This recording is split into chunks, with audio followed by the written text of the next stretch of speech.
Hey, what's up, guys? This is Vesper, and it's been crazy with all the Street Fighter 6 news. If you guys are overwhelmed by all the information or you missed out on yesterday, this is the video for you. We're going to briefly summarize and break down everything we know about Street Fighter 6 so far after a single day. So be sure to subscribe to the channel as well, as I'll be going more in depth on all the features I discussed in this video in the future when I have more time.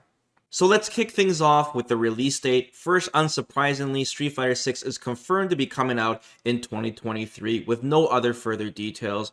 Current guess though is around, Q1, most likely a February or March release because that's usually when Street Fighter games come out, and it would really help the CPT season, but we don't know yet. Secondly, and this is really important, guys, Street Fighter 6 is not a PlayStation exclusive. I'm seeing people throw that around. It's not true. It is already confirmed to be releasing on the Xbox Series X and S. It will be on PS4, PS5, and on PC through Steam. So this means that Street Fighter 6 will be a multi-platform game on last-gen and next-gen consoles.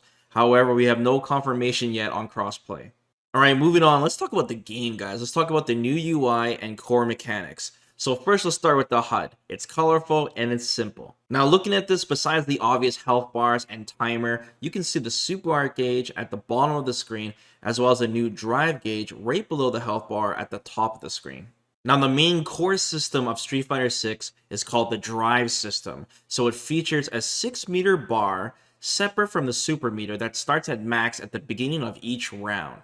Now, this bar drains as you use different drive-related moves and will automatically replenish over time. It's basically like a stamina meter, so to speak. Now, one of the interesting things about this bar that's different than like a super meter is that if you fully drain this bar, you'll enter a burnout state with big disadvantages.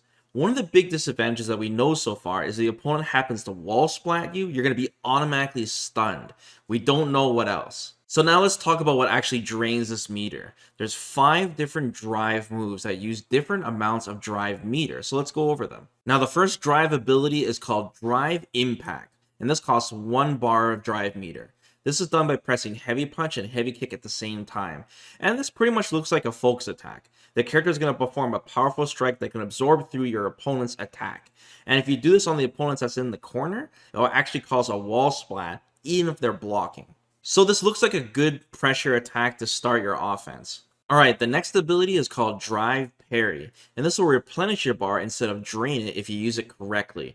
Now to do this, you hold down medium punch and medium kick at the same time, and this is similar to a parry, obviously. You can actually just hold down the buttons to parry in general, but if you do a perfect parry by timing it just before you get hit, then you actually get rewarded with which looks like a screen freeze, and this looks like a good defensive mechanic for the game. Moving on, the third ability is called Overdrive, and this costs 2 bars of meter to use. So this is basically the new EX moves. It's done the same way too by pressing 2 buttons of the same attack type of the special. The main difference is that it's not tied to your super meter anymore, and it drains from the drive gauge instead. This is interesting because you might be able to combine your EX moves with your super moves in one damaging combo now. Now the fourth ability is called Drive Rush, and I'm really excited about this one. This is crazy. So this will either use 1 or 3 bars, and it's done by simply just dashing, pressing forward. So this allows you to dash cancel out of a parry or cancelable normal attack. It's nuts. So if you quick rush from a parry, then it only costs 1 bar of drive gauge. And if you do it from a normal attack, then it costs 3 bars of drive gauge. The drive rush really seems like this is going to be the heart of the game, where it's going to allow us to customize our combos and our way that we can engage on the opponent, pretty much canceling into what we want. Finally, the fifth ability is called Drive Reversal. It requires 2 bars, and you can do this by pressing forward and heavy punch and heavy kick at the same time while blocking. So this is pretty much just a V reversal / alpha counter. You can only do this while blocking, and it's used to perform a defensive counterattack that does low damage, and it's good when you're stuck in a pinch and you need to get your opponent off of you. Okay, we're done with the drive moves. Let's talk about the supers now, and I'm sure you guys are really excited about this. So each character will now have 3 different supers now so far. And like I said, you have a 3-level super meter. So all 3 supers are seen to be tied to the specific level. So for example, Ryu's level 3 super is his Shin Shoryuken, and it's only his level 3. But his level 1 super is his Shinku Hadoken. That's his super fireball. So this is going to be interesting. There's going to be some supers that are more for utility, some for cashing out high damage, and it depends on what level they are. The super meter also carries over between rounds like, the other Street Fighters. Alright, next up, let's talk about another huge gameplay feature about Street Fighter 6, and this is a choice between two main control types, Modern or Classic. Alright, get ready for it, guys. The Modern control type allows you to use one button special moves and easy two button super moves. So for example, on a PlayStation controller, the triangle button now becomes your special move button, so to speak. With Ryu, pressing triangle does your Hadouken. That's it, just pressing triangle.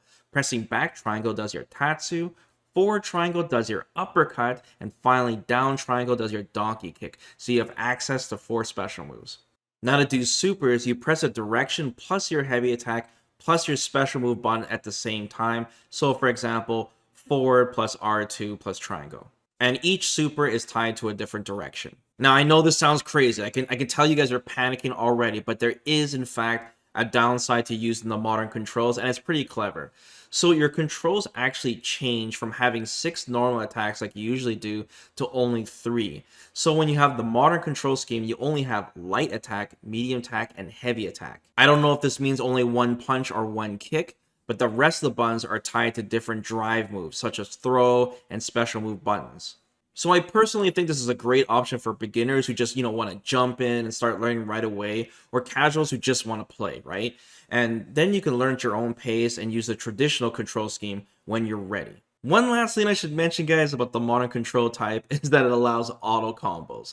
So this is done by holding down the assist button, which is R2 on the PlayStation controller, and hitting a different strength multiple times. So for example, on the PlayStation controller, you can hold down R2 and press light to do a short combo that ends with a special. Or you can hold R2 and go medium attack, and it'll end the combo with a super. And finally, if you use the heavies, it'll have a combo that does like an overdrive, which is your EX move, and then finally end with a big level 3. And once again, guys, don't panic. The downside is that these are limited, obviously.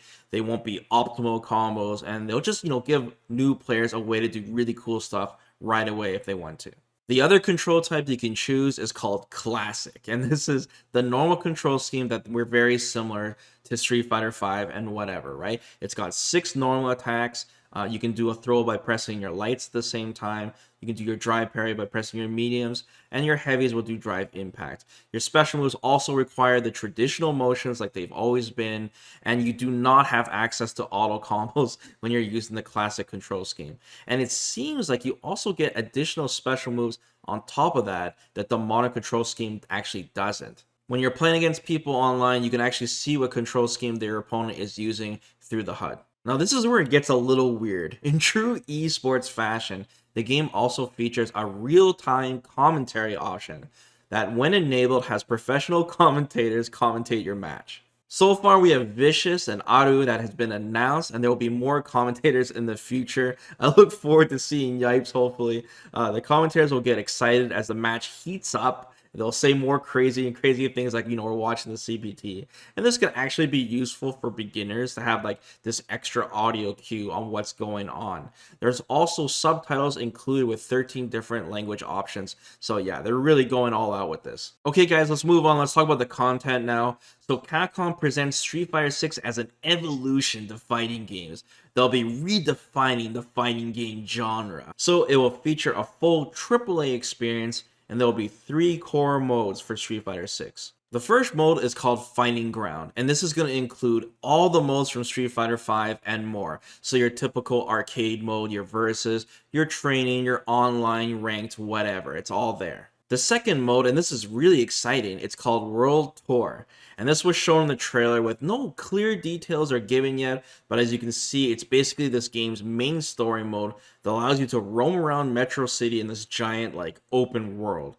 You can build a custom character avatar that meets rivals and friends from a third-person perspective, and it looks crazy. It looks like you're doing these activities. You can go into matches with people. There's even looks like some kind of team thing going on. Rivalry. It's nuts. I can't wait to know more. Finally, the last mode is called Battle Hub, and once again, we don't have much information on this yet, but we saw a short preview of it shown at the end of the trailer, and it's basically this third-person hub to meet and interact with other players, similar to like Arxis game lobbies, for example. You can clearly see like arcade machines to play people on, and I would suspect that you can take your avatar that you already made and bring it to this, and this will probably be where your lobby matches will happen, where you can create guilds and meet players and basically just like grow a community. Okay, final tidbits. The aesthetic and presentation of Street Fighter 6 is a street culture theme featuring colorful graffiti and hip hop music vibe. It's basically Jet Grind Radio Street Fighter. The game now officially uses the RE engine. I mean, obviously, we knew that. The logo has also been changed, guys. Yay, the logo. And now continues that orange tradition from the original logos. Well, a little bit of orange, not too much. But they changed it, guys. The game has revealed 4 characters so far, with Ryu, Chun-Li, Luke, and a brand new character, Jamie, who's basically this drunken boxer fighting style that looks up to Yang and Yang. Looks really cool. And there's also one last character teased at the very end of the trailer that Capcom even hints us on the monitor, named Kimberly. And yes, guys, I know you're going to mention the crazy roster leaks that already happened. Unfortunately, I can't take the risk to talk about it. It's a wait-and-see situation. You guys know what happened to me last time when Street Fighter V was announced. So I would love to talk about it when I know I can. And there you guys have it. You're caught up with everything we know after a single day, man. This is as concise as I can get it. There's so much more to talk about. I want to go so much more in depth with all this information. It's probably going to take me a month. No jokes. Probably a month to catch you all up. And we even have some more events with the Summer Game Fest where we might get more information already. So be sure to subscribe to the channel, guys. I'm going to do my absolute best to keep everyone up to date with everything Street Fighter 6. Please do me a solid, guys. Hit the like button, leave a comment below. Let me know what you think of Street Fighter 6 so far, and I'll see you guys next time. Alright, guys. Take care. Peace.